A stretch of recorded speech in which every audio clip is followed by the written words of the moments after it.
আজকে আমরা শিখব কিভাবে আমরা ভগ্নাংশের লসাগু নির্ণয় করতে পারি।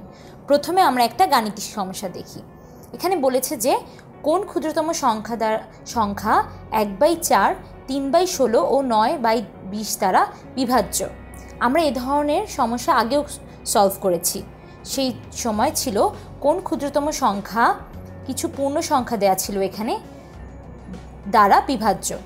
এখানে সেই পূর্ণ সংখ্যাগুলোর জায়গায় কিছু ভগ্নাংশ দেয়া, তখন আমরা সেই সংখ্যাগুলোর লসাগু নির্ণয় করেছিলাম এবং এখানে আমরা একইভাবে এই ভগ্নাংশগুলোর লসাগু নির্ণয় করব। ভগ্নাংশগুলোর লসাগু নির্ণয়ের জন্য আমরা কি করতে হবে তা দেখে নিই। ভগ্নাংশ লসাগু নির্ণয় করার জন্য ভগ্নাংশগুলোর লবগুলোর লসাগু বের করতে হবে এবং তা ভগ্নাংশগুলোর হরগুলোর গসাগু দিয়ে ভাগ করতে হবে। এখানে ভগ্নাংশগুলোর লব হলো 1, 3 ও 9।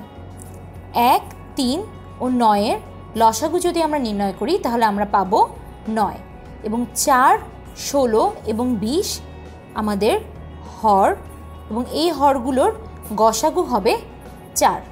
তাহলে এই যে 9/4 আমরা পেলাম, এটাই হবে এই ভগ্নাংশগুলোর লসাগু, যা কিনা সেই ক্ষুদ্রতম সংখ্যা যা 1/4, 3/16 ও 9/20 দ্বারা বিভাজ্য হবে।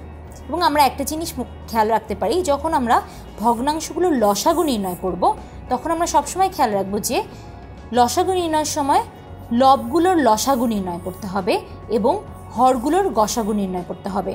যখন কিন্তু আমরা ভগ্নাংশের গসাগু নির্ণয় করব তখন কিন্তু লবগুলোর গসাগু নির্ণয় করতে হবে এবং হরগুলোর লসাগু নির্ণয় করতে হবে। তাহলে আমরা আজকে শিখলাম যে আমরা কিভাবে ভগ্নাংশের লসাগু নির্ণয় করতে পারি।